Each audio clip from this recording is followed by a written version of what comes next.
A vague disclaimer is no one's friend. This podcast will look at episodes in relation to Buffy and Angel as a whole, and therefore contains spoilers for the entirety of both series. If you haven't seen all of Buffy the Vampire Slayer and Angel the series, go and watch them before you listen to this. Remember, you've been warned. The hardest thing in this world is to live in it.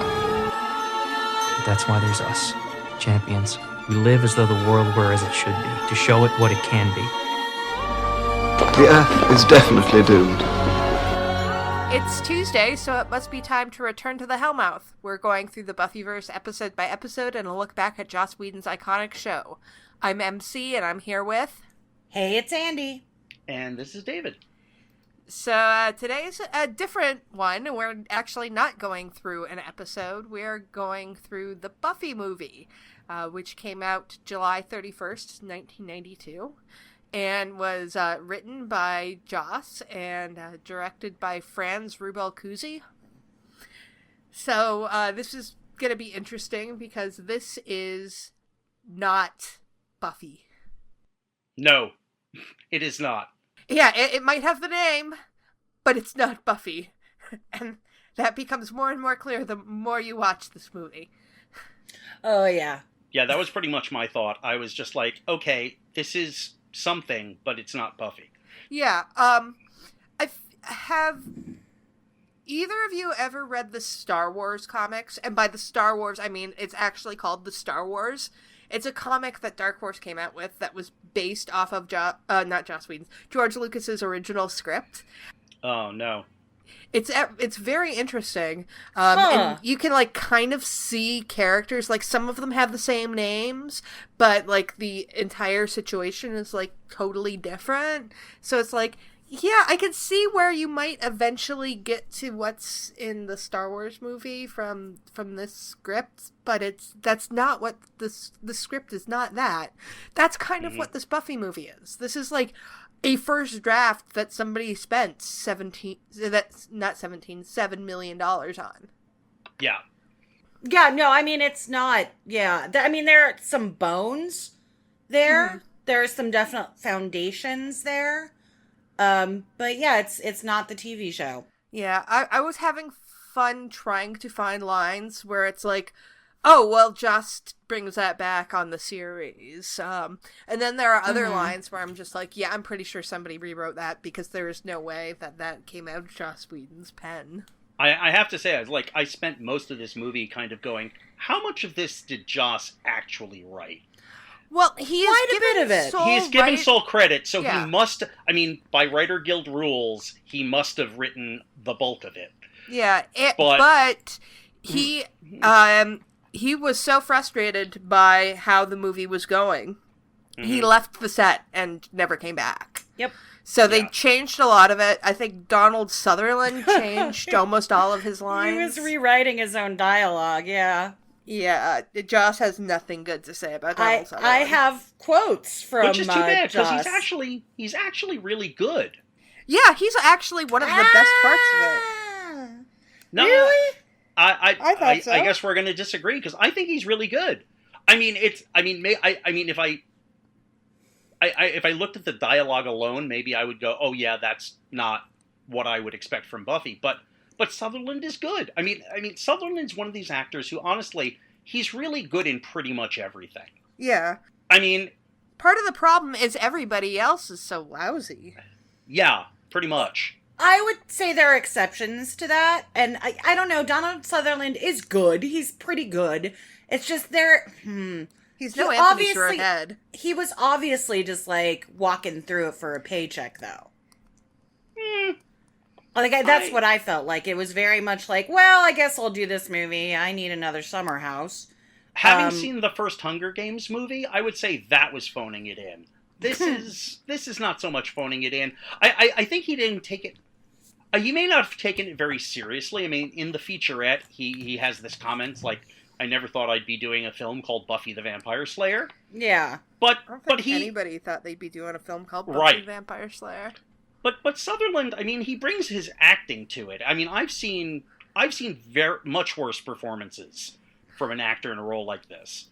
I mean, he really, I mean, it's not his best role ever, but he does it well, in my opinion. Yeah, I mean, he's a good actor. I'm not going to say that Donald Sutherland's not a good actor, because he is. He's a very good actor. Yeah. But well, that's the thing. Donald Sutherland on his worst day is better than most actors on their best day. Yeah. So, yeah, I mean, that's like, true. You know, just look at him in Animal House. I mean, that's clearly not a role that he did for any, you know, it's not a great dramatic role. He's really good. Yeah, I mean, Joss famously has said, you know, he would rewrite his dialogue, and the director would let him. He can't write. He's not a writer, so the dialogue would not make sense.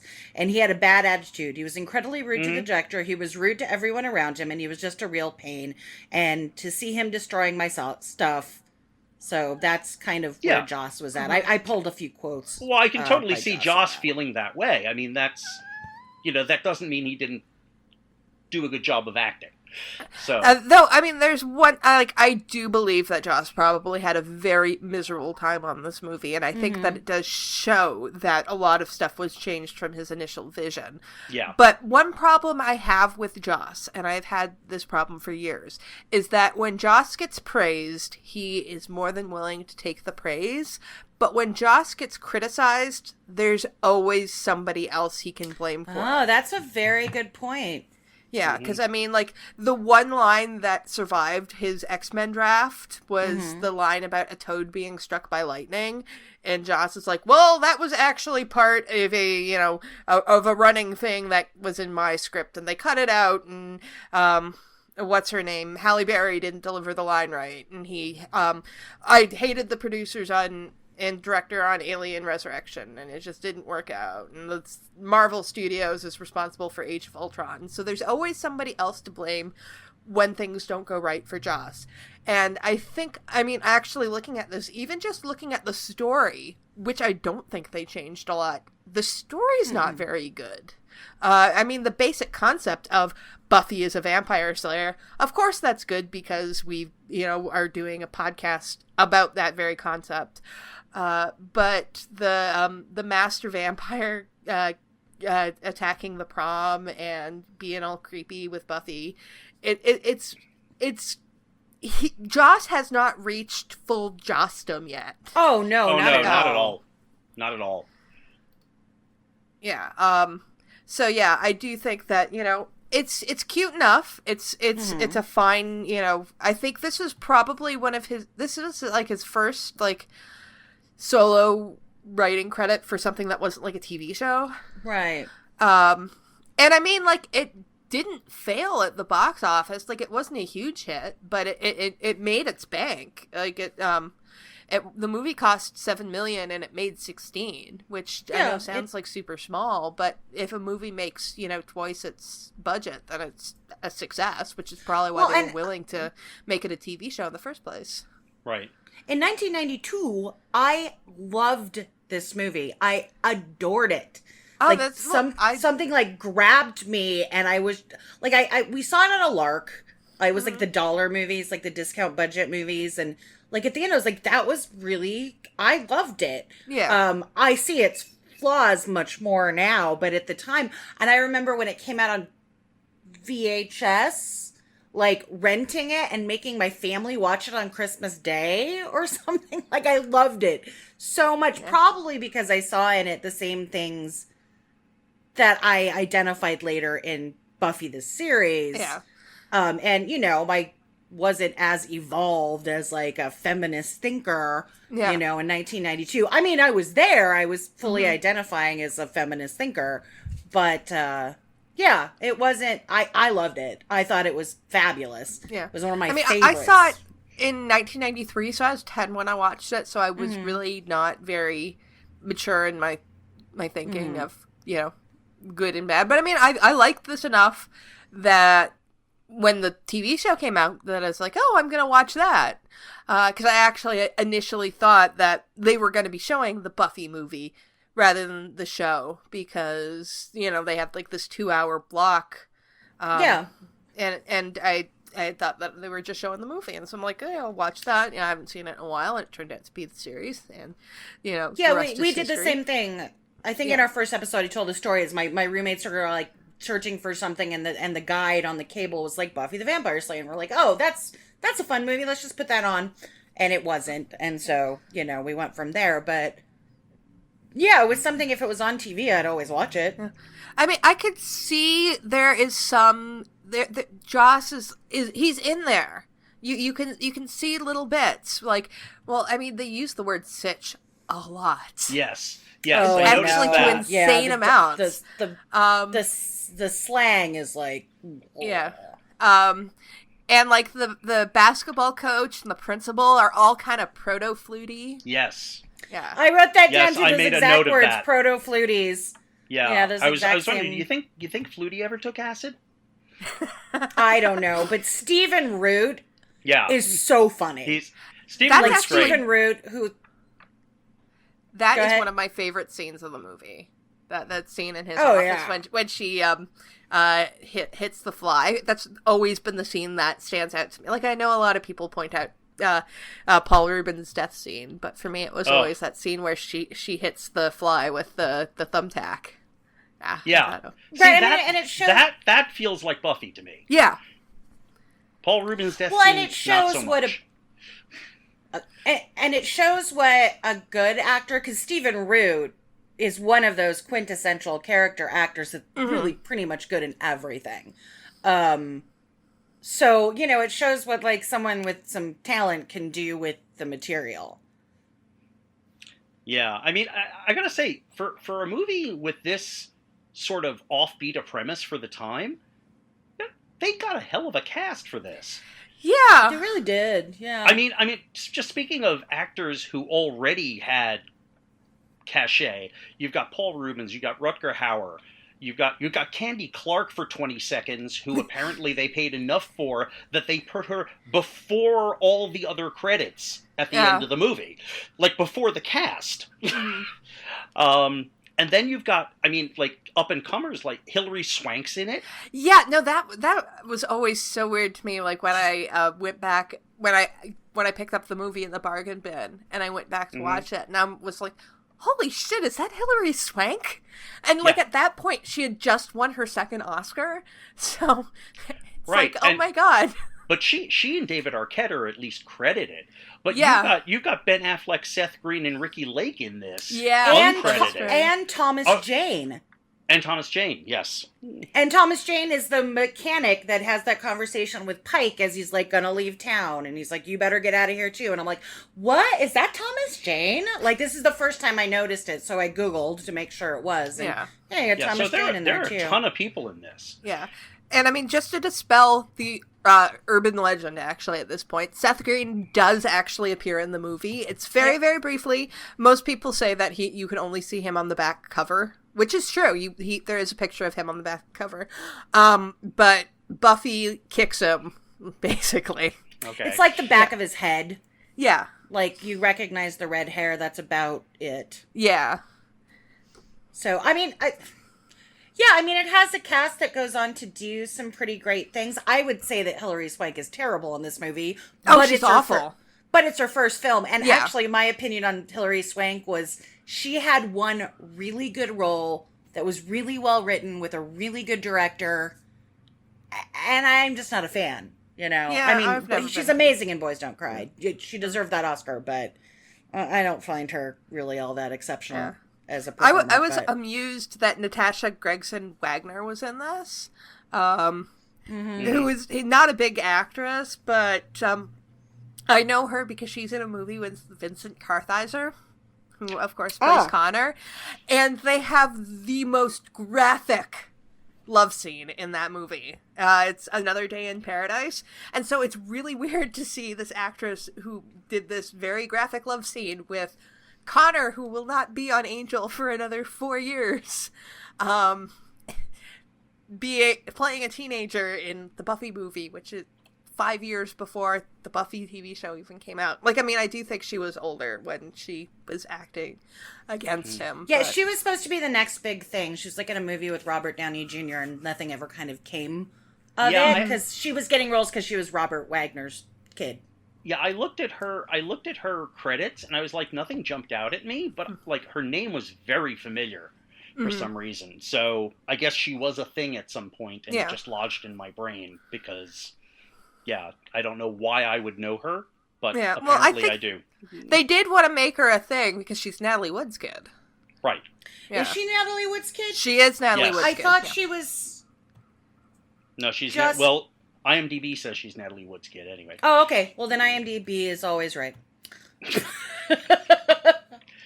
Yeah, I mean, it has a cast that goes on to other things. And you know what? I will defend Rutger Hauer to the ends of the earth for this movie. Because I think he's...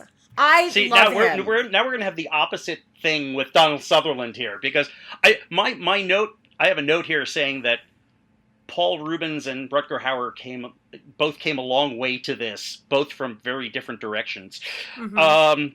And Rutger Hauer, he's fine. There's nothing wrong with his performance. But, for me, I always, for Rutger Hauer, I go back to Blade Runner, and I'm sorry. This is pathetic. It's not Blade Runner. This is pathetic next to Blade Runner. So I think part of the problem is not with the performance; it's with the character of Lothos. yes, yes, you're probably right.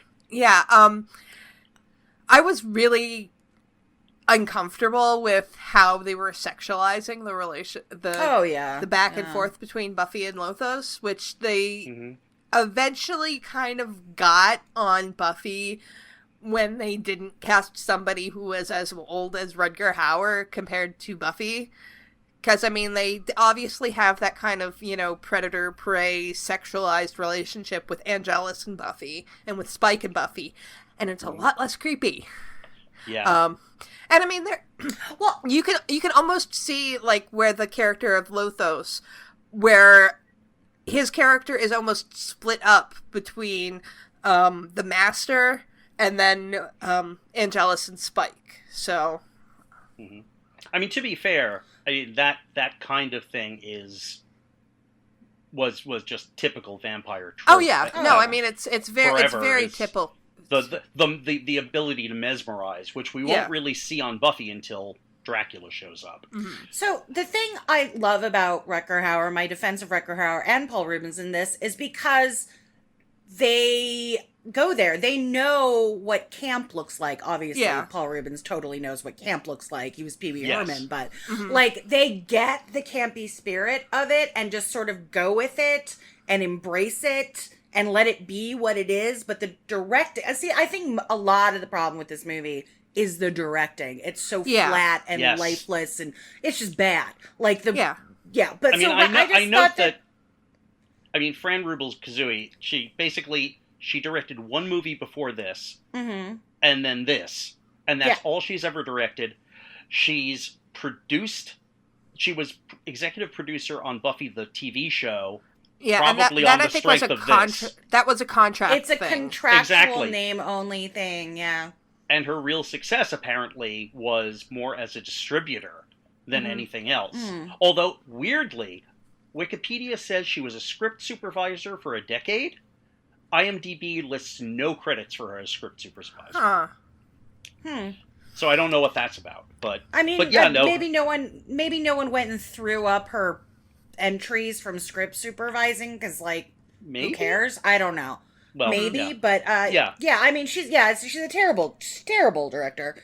I did love her first movie years ago. What was her first movie? It's called Tokyo Pop. Okay, I've not seen it. It's not good. I'm sure if I went back now, I'd be like, why did I like that so much? But Wikipedia I thought it was claims it was a critical success. It was. I mean, it's got Carrie Hamilton is Carol Burnett's daughter, and it's not. I'm sure if I saw it now, I'd be like, that's a piece of crap. But at the time, I liked it. I was a couple years younger, even than watching the Buffy movie, so I thought it was, movies about people that sing and become famous are kind of my like bread and butter. So, if I had seen this movie when it came out, I probably would have gone, "Oh, that was fun." But looking at it, really, it's not well directed. It's not. No. Oh. I don't know if we're going to disagree on this, but Paul Reubens' death scene is just way too much. I love it. I was going to comment on that. I mean, talking about how Rutger Hauer and Paul Reubens understood camp, and I do think they do understand camp, but probably where this movie fails and where the Buffy show succeeds is that there is campiness to, like, the Master in Glory, but when it comes down to it, they end up being terrifying. And I never got the impression from these guys that they were terrifying. Oh no, they're totally not terrifying at all. And I don't think Buffy the series is really all that camp. Yeah. In the featurette, Fran Rubel-Kazooie literally, she comes out and says, "This is a comedy." Yeah. And Luke Perry, bizarrely, gets it more right by saying, or at least what it should have been, by saying it's a comedy, it's a love story, it's a horror movie. Yeah. But he's just spouting usual actor, promoting a film stuff, and he gets it more right than she does. Luke Perry, I thought, was not terrible in this. He's not terrible, he's not great. I love Luke Perry in this! Well, that's your prerogative. I love Luke Perry in this movie.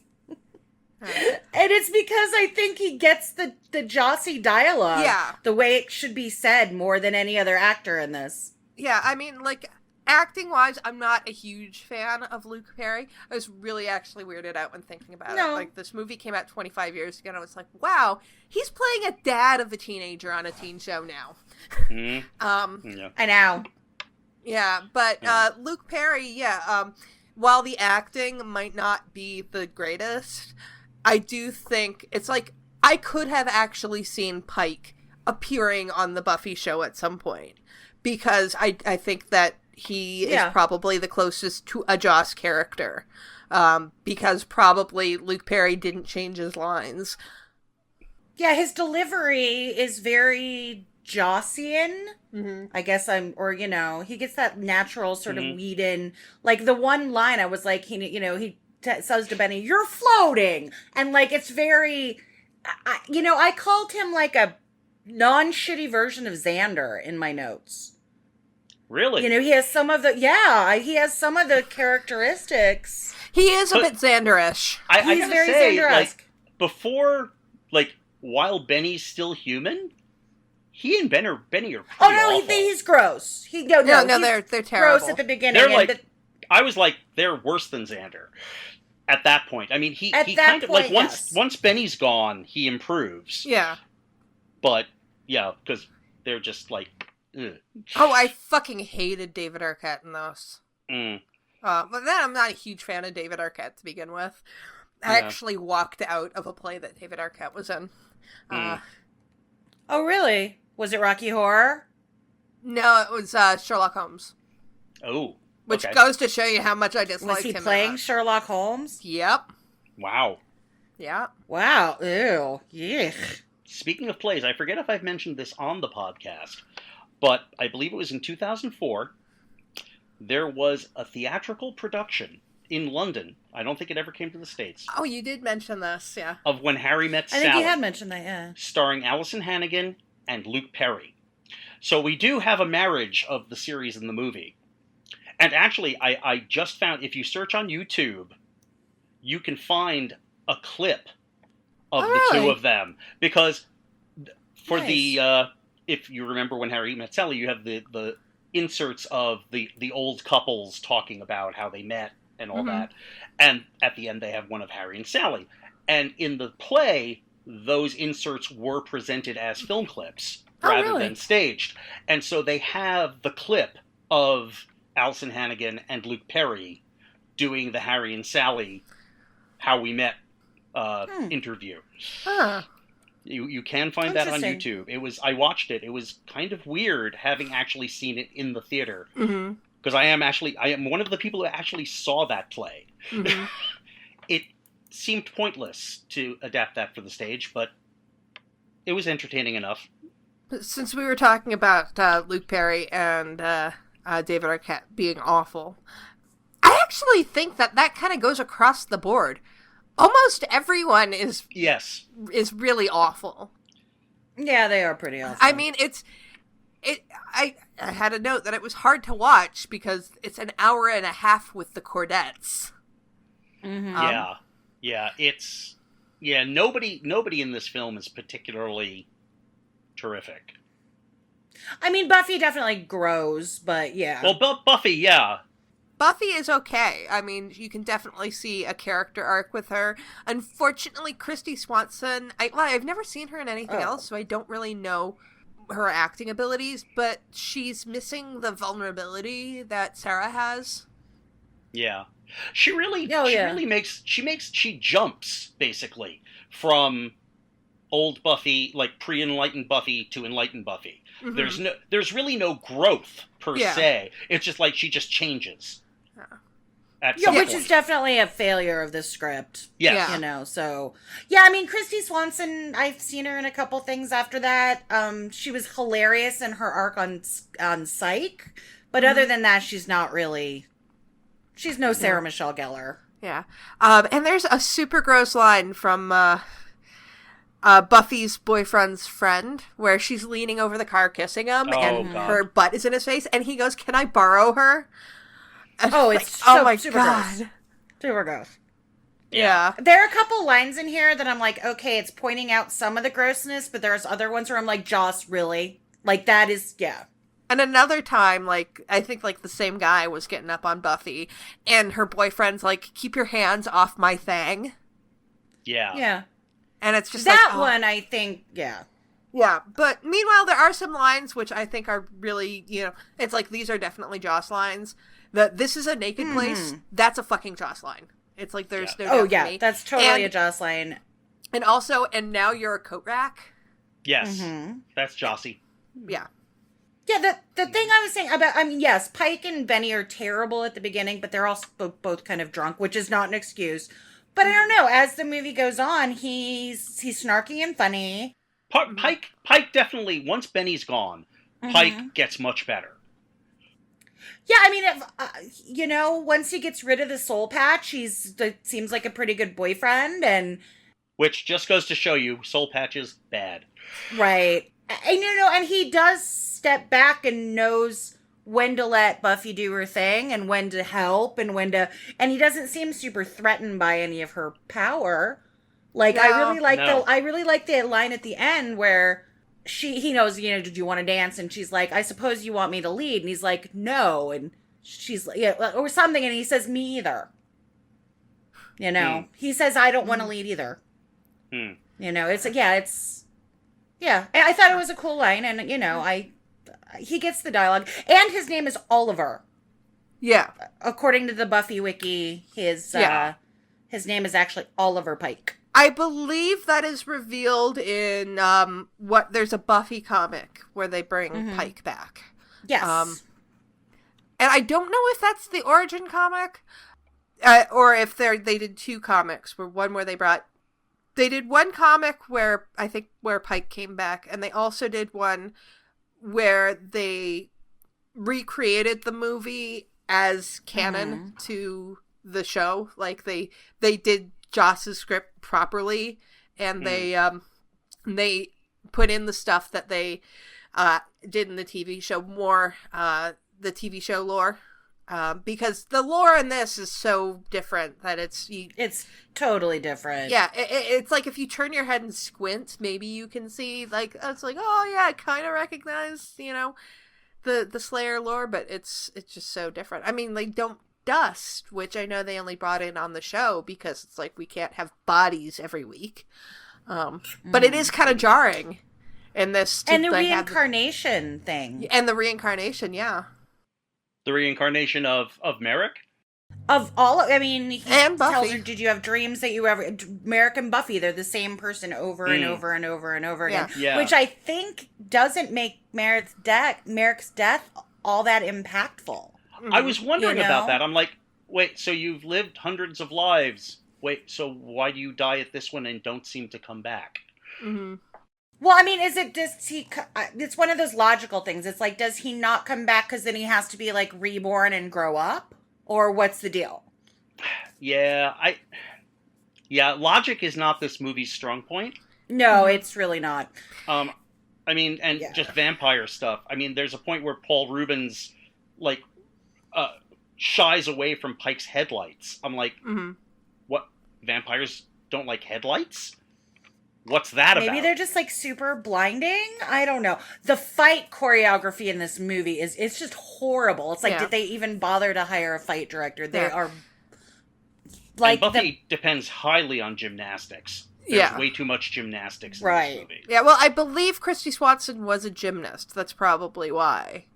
And we don't get the vamp faces. We instead get pointy ears. Yeah, sometimes. We get weird ears. Yeah. They fly. And of course, the most notorious bit of lore in this is the cramping. Oh, God. I know. I mean, like, besides anything else, it's just like, that seems like a really bad version of Spidey Sense, because, like, A, isn't that gonna, like, you'll forgive me, cramp your fighting style? And B, like, there are other reasons to have cramps. Yeah. So, like, how do you know... Like, if it's that time of the month, or there's a vampire there. Or if you've just got, or if you've eaten, like, some bad food. Yeah. It's like... I mean, do you think Joss thought it was like a metaphor for feminine power? I do, actually. Yeah. I do too. Like a really not well thought out metaphor for feminine power. I have no idea, but I wouldn't be surprised. That's like 25-year-old Joss being like, I'm so clever. Female power comes from their uterus. Yeah. Mm-hmm. Yeah. I think that's what he was getting at, but it's just like, it's really dumb power. There's just a lot of... It's like... This movie is, like, trying to be campy, and then there does... It undercuts a lot of the actual, danger that, it does not feel like danger. There's no danger. The basketball scene. Am I alone in thinking that they were trying to parody Teen Wolf? I hadn't considered that, but now that you mention it, yep. Huh. Yeah. Interesting.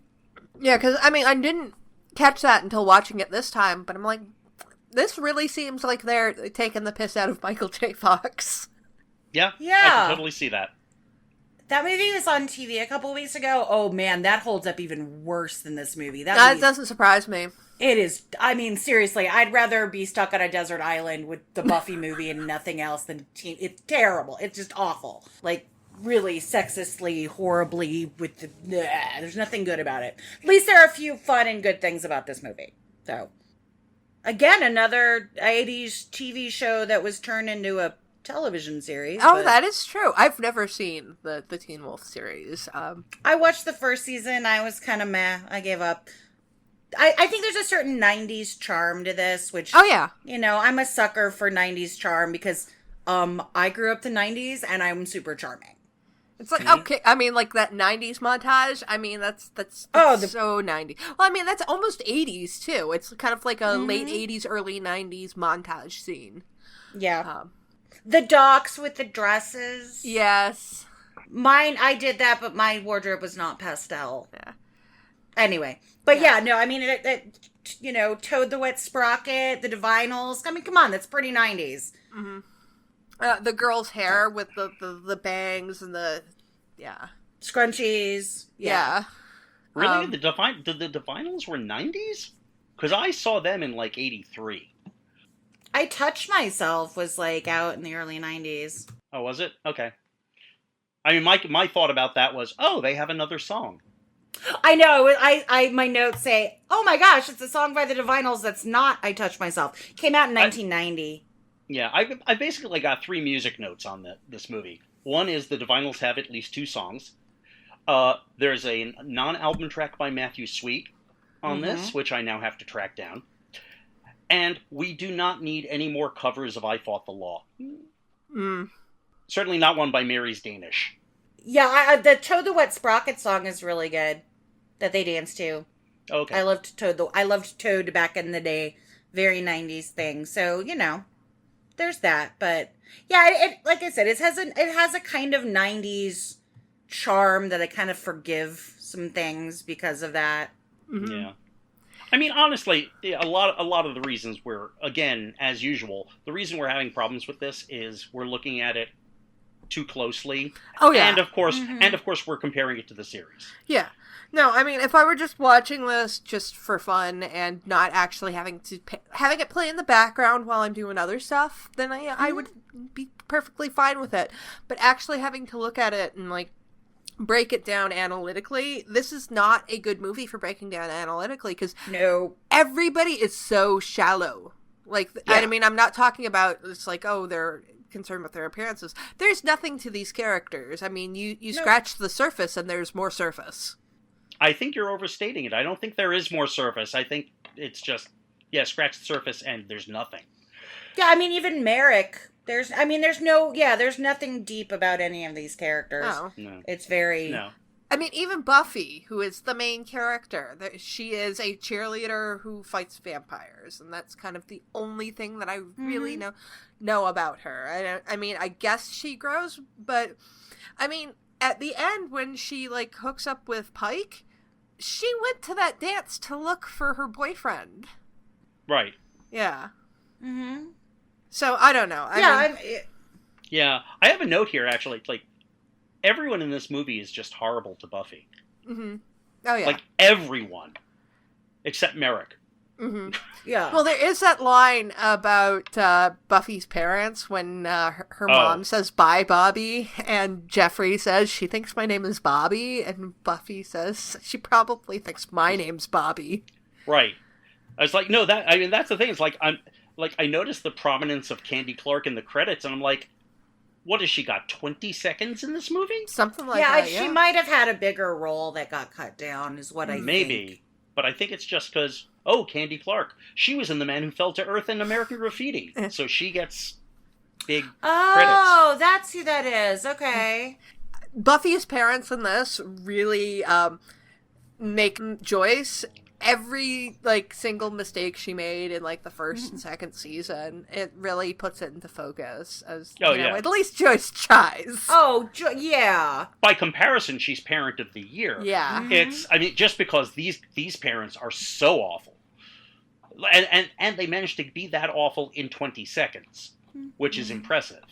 I thought it was really funny, the scene when Buffy comes home and her mom's like, "Do you have any idea what time it is?" She's like, Yes. "It's 10." And she's like, "Oh, thanks, we're gonna be late." I thought that was actually funny. That is actually a good gag. Yeah. Unlike most of the rest of the movie. Which Yeah. I'm realizing it's like, this is like, it has this quality of bad comedies where they basically say, we'll just throw whatever we can think of that we think is funny to the wall and just let it go. Yeah. And it's like, there's not a lot of thought put into this. Like, the image that comes to me is Rutger Hauer playing the violin with gloves on. Yeah. What is that about? That makes no sense. It's one of his vampire powers. I don't know. Right, exactly, yes. He can play violin with gloves on because he's a vampire. Exactly. Yeah, I mean, it's not a great movie. It is, it's a product of its time, and it's just so poorly directed. Yeah. Like, it has no idea what its tone should be throughout. The shots are flat. The fight, like, there's a whole scene where she's fighting a group of vampires, and she fights them one at a time. Like, one of them comes and she punches them, and another comes and she punches them. I'm like, really? Okay. Yeah, at least do the Daredevil thing where you're getting them into, like, a small hallway so that they have to attack you one at a time. Yeah. Right. Yeah, I mean, it's just bad. Yeah. But again, it's for a piece of nostalgia. I kind of like it. I don't think it's the kind of movie that... It's the kind of movie you're going to get mad at if you try to analyze it as much as we are. So, yeah. You know. I mean, it's the classic problem of, is this an entertaining movie or is this a good movie or both or neither? And it's like, yes, it's fairly entertaining. It's not good. Yeah. No, I totally agree with that. Like, if Buffy the series never happened, would you look on this movie kind of fondly when it was on TBS on a Saturday afternoon? Yeah. Maybe. Yeah. Yeah, I think I would be like, oh, Buffy, I love that movie, let me watch that. This isn't as good as yeah. I would probably say, oh, the Buffy movie, I haven't seen that in 25 years. Right. and by at the same time, I would go, yes, Mystery Science Theater should tackle this. Mm-hmm. Oh, I don't think it's... Oh, they could do a lot with this. There's a lot that you could rip this apart. Okay. Really easily. I think I'm kinder to it than you guys, because I do see the bones. Yes, maybe you are. I think I am. I don't know. I think it maybe came out at the right time, much like the series for me. And I understand that. I mean, I have movies like that. And like, yeah. You know, if anyone asks me what my favorite movie is, I'll probably say Willy Wonka and the Chocolate Factory, just because it's my favorite movie from childhood. And even as a film buff and someone who has lots of opinions on movies, as you may be able to tell, it's like I will not really discuss Willy Wonka and the Chocolate Factory because I understand that, like, I am incapable of having an objective opinion on that film. Yeah. I mean, obviously, I am capable of having a more objective opinion on this movie. Like, don't shit talk the Goonies, or we're gonna have a problem. Oh God, yeah, because it's a flawlessly perfect film with no. Yeah, I know it's not. But it's my They mentioned an octopus in it, and that scene was cut out. Right, I mean, it's not. I mean, there's some clunkiness to it, but, like, I'm sorry. No, I fucking love that It's my movie, and don't you ever say a negative thing about it. Mm-hmm. Or I will punch you. I was, that I grew up with that movie, so. Yeah. Yeah, I know. I know how you feel on that one. Yeah, I mean, it's everything. Yeah, I see the bones of what it's trying to be. There are some lines in the movie that I find, like, super hilarious. The thing about graduating, going to Europe, marrying Christian Slater, and die. I'm sorry, that is a great line. Yes. Now I feel like in the comics that they should introduce a Christian Slater lookalike, because if they did that, then Buffy will have done everything that she had set out to do. Right, yeah. Just in the wrong order. She graduated, she did go to Europe, and she died. Yeah. Yeah, that line is it's really classic. Mm-hmm. Yeah. I will give I will give a lot of credit to one thing in this movie, though. Mm-hmm. In terms of our talking about the series. There is one exchange between Pike and Buffy that I think really epitomizes a major element of the series. Mm-hmm. It's when he says, "Buffy, you're not like other girls," and she says, "Yes, I am." Mm-hmm. Yeah. Mm-hmm. Yeah. I mean, that really speaks to something we've discussed, is Buffy's difficulty of being the Slayer and trying to have an actual life as well. Yeah. It's like you're not like other girls. Well, no, I am actually like other girls. I just have this other stuff. Mm-hmm. And then also the stuff that Merrick says about, you do everything wrong, and, that conversation and the thing he's like, she's like, well, what would you do if all the vampires were gone? And he's like, maybe retire. I would have made an excellent bootmaker. And I'm like, it's so like the conversation that Giles has about wanting to be a grocer or a pilot. Yes. And, so that is a lovely little scene between Buffy and Merrick. See, there are these little specks of what we will see later in the series. Yeah, and I think Buffy's confrontation with Lothos, when she's got the cross and it's flaming, the whole Mykeene fashion sense, that's very Buffy. This whole idea of Buffy is different from the other Slayers because of her being this kind of, silly Valley Girl type thing. That's something that they have like little glimmers of in this, and something that will come up more, that Buffy is a special Slayer because Buffy's not special because she's the Slayer. She's a special Slayer because she's Buffy. Right, and Merrick mentions that, they didn't get to her to train her. They've been looking for her, which is another thing that comes up in this series, is Buffy's probably special because she's Buffy and she's, amazing and, have a big whatever. But also because she wasn't identified until, like, right after she was called. In the series, like, she's never grown up with Watcher. She doesn't, and again, that's something we're going to come back to in the series time and time again, is she got to be kind of normal and Cordy-esque, and then found out she was a Slayer. Yeah, she's less confined by her training. Because she didn't get trained. Yeah. Right. Yeah. Another, theme is like the town that doesn't notice anything That's going to come up again. I mean, in this case, it's the high school because it's like, it's LA. Because so it's LA, bigger town. But in this case, that high school, whatever, I'm thinking a suburb of, whatever it is. Wherever it's like a small neighborhood. And it's a small neighborhood, and they don't notice that people are going missing, and they don't notice, like, which is going to be a theme that comes up in the series, and that the mascot of both schools is a pig. Yeah, well, a different kind of pig. But it's still a pig, which leads me to believe that Joss thinks piggies are super cute, because they are. I always really liked the chair that they did. Oh my god. Really? Oh, it was horrible. I remember, well, I think it's probably nostalgia, because, I mean, like, remember, I was 10 when I first watched this. Okay. Ready? Okay. Come on, Emcee, ready? God, you're serious? How funky is your chicken? How loose is your goose? How loose is your goose? So come on, all you hog fans, and shake your caboose. No, it's fucking terrible, but I it's thought terrible. It was so funny when I Which was is why I made you do it.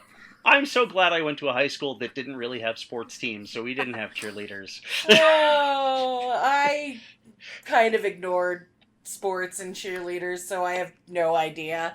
I felt the amount of spandex really showed its 90s-ness. But why would you wear that much spandex? It would be, like, super hot in Southern California. Like in those world cheerleader outfits and spandex? Which they didn't even include on the poster. Note, as I understand it, that is not Kristy Swanson on the cover. It is not? No, they hired a model to do a photo just the shoot. poster, because you don't see her face. Yeah. Oh, it's like, that's... Whatever. I mean, it totally makes sense, but I just thought that was an interesting bit of trivia. Yeah. Well, the advertising is interesting. I mean, the trailer is terrible. And I want to ask the two of you. This is something I wanted to ask the two of you because it comes up in one of the TV spots. Is Luke Perry really every girl's fantasy? Back then? Well, he was never mine. But he was never mine then, either. In 1992, like at the height of 90210... he was very, very popular. Okay, because they say this in one of the TV spots. Oh yeah, he was mega. I remember people just being crazy for Luke Perry. He was everywhere. I was never a 90210 person, but I watched it just because whatever. But I probably lied to my friends about watching it because I love a good soap. I mean, I just do. But like, I was, This movie came out 3 years into 90210. So this was supposed to be his big breakout thing outside of 90210, and it didn't get, like, I mean, it made its money back, but it wasn't exactly, setting the world on fire even then. Yeah. And he's carved out a very nice career for himself since. I love him I love a good teen soap, people. Like, I kind of really like him on Riverdale, so I have not watched Riverdale yet. I've been meaning. Oh, it's pretty terrible, but it's kind of really good. I need to watch it. I've read. They of course now have a Riverdale comic. I have read the first issue, and it's actually pretty good. Mm-hmm. And so I have higher hopes for the series than I did before. The Archie comic books have been very, surprisingly great lately. Archie comics right now are actually terrific. Yeah, considering how long Archie held out into just doing the same old thing over and over again. Well, and it's the same writer. The guy that's show running is the guy that wrote the Afterlife with Archie and the Scary Sabrina. He wrote all the Archie horror comics a couple years, so he kind of has a decent is that the same guy? Okay. Pedigree for it, So is that why they stopped coming out with those? Huh? Because that comic stalled, if I remember correctly. Which Sabrina? The Afterlife with Archie. I think they have finished it. I think Afterlife. Yeah, I know Sabrina got delayed recently, and I think Afterlife may have had the same problem. Mm-hmm. But I mean, the actual Archie and Jughead, for instance, and Josie and the Pussycats are all being written by comic book writers from like Marvel and DC. Oh wow! Like Jughead so far has been written by Ryan North and Chip Zdarsky. Oh, Actually, okay. the other way around, who of recent times have done Howard the Duck and Squirrel Girl. And Archie is being written by like a major comic writer, and I'm forgetting which one it is now, but Archie's being done, and Marguerite Bennett's one of the writers on Josie and the Pussycats, and Josie and the Pussycats is great. Nice. It's like I'm reading Archie comics again. It's weird. I mean, so to digress, but Riverdale, it's not good, but it's definitely worth watching. Like they're trying to be part, I would say, I don't know, part not 90210, but maybe one of those other teen soaps. Plus Twin Peaks with a little bit of Buffy. It's like it's kind of got a Twin Peaks-y Veronica Mars type. Yes, Twin Peaks meets Veronica Mars. That's exactly kind of what you're looking at. Again, it's not good, but it's super fun. And Jughead is fabulous. I really love, was it Cole Sprouse? Yeah, Cole Sprouse. Yeah. It's really, really, really cute as Jughead. I really enjoy his sort of anyway, I recommend it. My recommendation, listeners. I should note that the Archie comics I was just raving about are not the same continuity as Riverdale. Yeah. Oh yeah. They are doing a Riverdale comic which is in the same thing. But you should totally go read the Archie comics because I might really have good. to do that. They're shockingly good. Okay. Good to know. So anyway, back on to Buffy. Buffy, yes. Yeah. Another CW show. Yeah. And the movie. Yes. Oh, and the movie, But yes. yeah, no, I mean, in terms of this, I mean, I really think I would relate it to when they came out with the script for the Star Wars. It is in a very expensive first draft of something that will eventually be really good. It needs a couple of more passes and a couple of people saying, yeah, you shouldn't do this, maybe do this. Yeah. Joss needed to grow as a writer, for sure. Again, the bones are there. It's kind of fun. Yeah, like, let's talk about the things we did like. I don't know. We did a little bit, but... Well, I don't know. Can we agree? Because I like Donald Sutherland and you didn't. So... I don't hate Donald Sutherland. Right, and you didn't like Rutger Hauer, and I love him in this movie. I think he's just really over the top, and I just appreciate, like, just camp acting performance. I think I don't think it served this particular movie, which when a performer gives a performance that doesn't match the tone of the rest of the movie, that's not necessarily the actor's fault. That's the director's fault for not having a conversation about, like, I've told actors, listen, you were all amazing in that run through, but none of you are living in the same play style-wise. Yeah. So let's figure out where we, again, so I think he just went, hey, I'm making a movie called Buffy the Vampire Slayer. I'm hanging out with P.B. Herman. Like, well, I think Rutger Hauer actually does, I mean, considering it further, I think Rutger Hauer really does do a good job. The problem is that the script was written like that. Yeah. Hauer basically takes the script he was given and runs with it. And even Joss said, I had like a quote that says, people always make fun of Rutger Hauer, even though he's big and silly and kind of goofy in the movie. I have to give him credit because he was there. He was into it. And he says really nice things about Paul Reubens, too, that he was, super sweet on set and was super, like, I have a quote, like, he was really supportive of Joss and would come to him with, like, well, do you think, he says something like, oh, God, I had it. He's like, hey, Joss, do you think if I just put this in instead, he said, I would like to change this line, just tweak it this much. And Joss was like, yeah, thanks you for asking me. And he said he was really, really, really great to work with. So, and back when he did Buffy the Vampire Slayer, it was a huge deal for him to be in something and not be Pee Wee Herman. Yes. Well, he was trying to rehab his career. Yeah. Yes. And that's one of the reasons he took this movie is Yeah. because he'd had the whole incident where he was caught in a, adult cinema. Yes. Yeah. And, Which I always felt like people gave him too much trouble for that. So I did read a piece of trivia. The character is supposed to originally be played by a woman. Yes. Yeah. It's like Joan Chen or something. Mm-hmm. Joan Chen? I think it was Joan Chen. Wasn't she on Twin Peaks? Yeah, she was on Twin Peaks.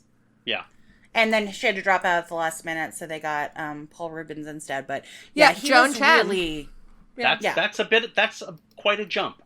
Yeah. yes, for sure. But yeah, Paul Reubens was really trying to rehab his career at the time because Oh yeah. no one else was wanting to put him in movies. So instead of Yeah, well, I mean this yeah. was the same year that he also had the cameo in Batman Returns. Mm-hmm. Yeah. Well, that was probably the Tim Burton connection. Because Tim Burton directed the 2 Pee Wee Herman movies. Yeah, that is true. yeah, so there's part of that, and it's one of the few films where he's done a few. Yeah. Not as Pee Wee Herman, but... Yeah, but I mean, especially at this time, like, if you look at his IMDb, like, everything before this is Pee Wee Herman, but then this is, and he looks so different from the Pee Wee Herman character. Yeah, I mean, I'm sure part of that is intentional. Well, yes. Yeah. There was a period of years where he didn't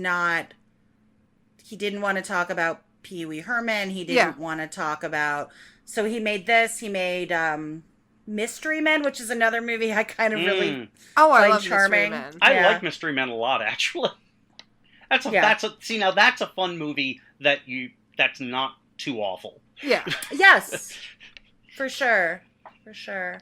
But yeah, he was trying to distance himself from whatever it was. Yeah. So. Well, I think part of that is that one of the reasons people gave him so much grief over the incident is that he was thought of as a children's performer. Right. Which is always weird because Pee Wee Herman was never supposed to be a children's character. Right. He was a parody of children's characters. Right. And if you actually see, like, the original, like, Pee Wee Herman stuff, it's, like, really raunchy. Yeah, but of course, many people didn't get the joke. Yeah. So, I still think the death scene is a bit much, and also that they bring it back as a mid-credits scene. Yeah. I'm like, ugh. I think if the tone of the movie had been consistent, some of this might have worked, or the director would have said, "Okay, that's too much." Yes. Like, yeah. let's No. Again, do something I think else. that's the director's fault. I mean, that's where you go that she should have said, "Okay, that's too much," and we'll either edit it down or we'll do another take. But they didn't do that. Yeah, that scene was actually an ad-lib from Paul Of course Reubens, it was. as I understand it. Probably because the scene just wasn't working and he was trying to punch it up. Honestly, the mid-credits sequence does not bother me. I think they should have cut it down a bit during the actual movie because it does take away from the fact that Buffy is meeting up with Lothos for the first time. This is supposed to be the big moment. This should be the moment where the comedy falls away and you're actually getting threatening. Yeah, and not only that, just from a filmmaking perspective, from a story perspective, it stops everything. It does. It does. Yeah. No, I mean, from a pacing perspective, it's just like, ugh. It would have been very funny if they had called it back if he had been stabbed and then gone down and then they let let the whole stupid thing play out. That would have worked better. Yeah, that would have worked much better. Yeah, it grinds the movie to a halt, and because Buffy is meeting up with Lothos and this is the final confrontation, the campiness and everything should have fallen away. And I am a huge fan of the Nightmare on Elm Street series. Yes. So I can appreciate horror and camp together. But when it comes to, any of the main characters facing off against Freddy, all of the jokes and everything that he has had throughout the movies will go away, and he becomes scary. The first couple of movies. There are some towards the end of that series where he's just it's not. But yeah, the first, I would say at least 3 or 4. Yeah, the first 3 are legitimately pretty well. Okay, let's not talk about 2. That one doesn't exist, but yeah. Well, I think even when in the ones that are not very good, even when it comes to the final battle, you will not have him making jokes the entire time, and he's not transforming into things. He will be the scary monster thing, because you need to do that in these types of movies if you want to have a legitimate threat. I mean, it might not always work, and I don't think they quite got that with this, where you needed to set up Lothos. I mean, the problem isn't. I seriously do not think the problem is that you can't have camp and horror together. It's that it's just done terribly here. It's not done well. We were talking about it when we did Prophecy Girl. I mean, up until Prophecy Girl, the only thing, he was the sass master, and it was just about making jokes. But then when you have the master actually facing off against Buffy, he is terrifying. He is, stalking her, and he grabs her, and you see Buffy cry. Yeah, when he has finally got her. They really build it up. So you can have a campy character, but eventually that has to, you have to almost buy that camp by having them be an actual. Oh yeah, and also the camp isn't overdone in the series. Yes. Here it's just over the top. It's, you that's the thing. It's like you have to have balance. You can't, as I say again, it's like it just like the movie stops dead there. Yeah. And it's not just that it stops dead pacing wise, it stops dead horror wise. Yeah. It just, I mean, like you throw that element of the movie out the window for like a whole minute. And you go pure camp. Okay, so everybody always talks about Joss Whedon's foot fetish, which I'm not sure how much I want to go into that. But it's Quentin Tarantino, but people are bringing it up a lot when it comes to Joss Whedon too. But I would like to mention Joss Whedon's fetish for girls wearing formal wear. And come on! I mean that's he obviously went. Oh, that thing that happens in the movie where she has a white dress and a leather jacket. Let me recreate that in a good way. So are you saying this is a problem? No, because actually I think they both look really cool. Like, I mean, even though I'm not really a huge fan of Kristy Swanson's dress, I mean, it's so very early 90s. Like, yeah, it's painfully early 90s. And I think that Sarah Michelle Gellar's Prophecy Girl dress still holds up today. Again, we said in a previous episode that I'm now thinking of wearing a copy of that dress for my wedding, so obviously it holds up. No, I think you should wear a copy of Kristy Swanson's dress. I draw the line. I draw the line. Yeah. Also, the leather jacket here is incredibly forced. It's just like, why? Because it looks cool. Why is Pike giving her the jacket? It's like, because they want the image, Yeah, well, that's one of those, it's like, yes, I know that's why you're actually doing it. Don't call attention to it. I don't know. It's like he rips her skirt, and then to make up for it, throws her his jacket. I don't know. But the white dress and the black leather jacket. What other Joss Whedon properties does he do that with? He does not do it in any, but just the fact that he did it in 2 of them, I think that it's for some reason he's really into that look. It's a good look. Well, it's a good look. It's a good look. I'm all for formal wear with something funky, so I'm into the look. So it looks better on real Buffy than faux Buffy, but yeah.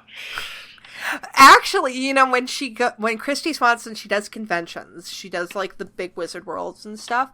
She does like get they credit her as the first Buffy, the original Buffy. Yeah. Well, technically true, yeah. Yeah. the not as good Buffy doesn't sound as great as the first Buffy. Well, yeah.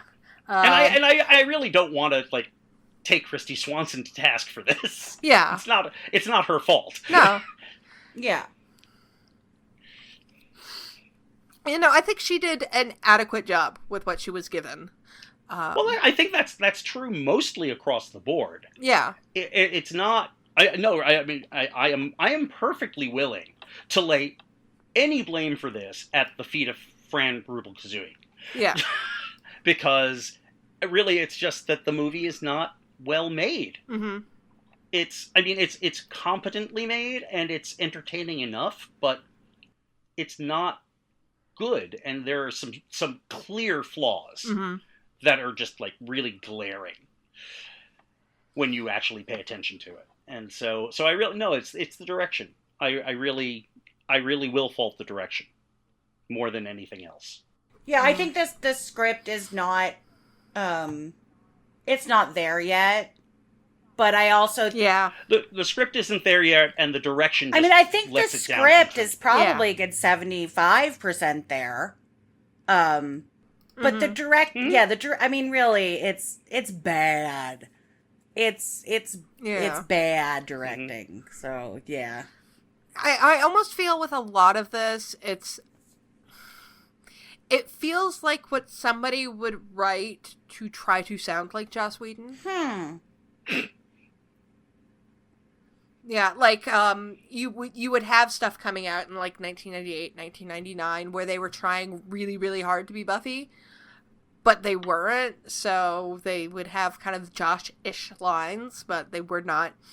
They were lacking, I'd say, that's the spark that Whedon would have.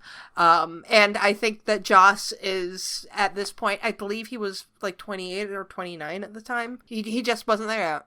Even if you think about it later on, and this is just 2 years, again, movies are usually shot, I don't know, 9 months to a year before they actually are released, but Speed came out in 94, and I know that he is not credited, but now it's kind of come out that Joss wrote all the good dialogue for Speed. Like, the writer that's credited by the Writers Guild did some plot, did a lot more plot outlining in First Pass, and Joss. All the good jokes in Speed are Joss's, and it's a great movie. Well, he was a script doctor on Speed. He was. He was. Again, he didn't get any credit, but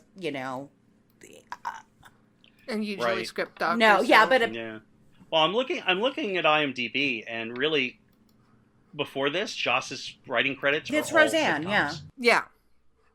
It's Roseanne and Parenthood. And basically, this is written by a sitcom very writer. much so. Maybe maybe this is the same kind of problem we had with David Greenwald on Teacher's Pet. Is like he's coming off all this other stuff that really doesn't quite fit and hasn't found his voice yet. Yeah. Oh, wow, I just pulled up Joss's IMDb. That's incredibly embarrassing, where looking at his IMDb, right above Buffy the Vampire Slayer is Muffy the Vampire Layer. I was going to mention that. The what? I'm sorry, I didn't catch that. He's got a credit for Muffy the Vampire Layer. The inevitable porn parody. Yes, because, and it says in parentheses, based on the characters. Oh, well, yeah. By. There's several Buffy porn parodies. And I've seen several of them. But I note there is no other writing credit. But yeah, no, that's just really funny that between his credits before Buffy the Vampire Slayer and Toy Story, or one for Buffy, which I don't think he actually wrote. The best. No. Buffy. It clearly says characters. The best Buffy porn parody ever was actually the little cutaway joke on Friends with Phoebe's sister Ursula, who was using as Buffy the Vampire Slayer. That's the greatest. Yeah, and there's actually some little clips of her in a white dress. It's another 90s kind of reference. That was Buffy the Vampire Slayer. Yeah, actually, based on Joss Whedon's IMDb, there are 3 Buffy porn parodies. For sure. Not counting the one from Friends, which wasn't actually porn. Yeah. Not count. Yeah.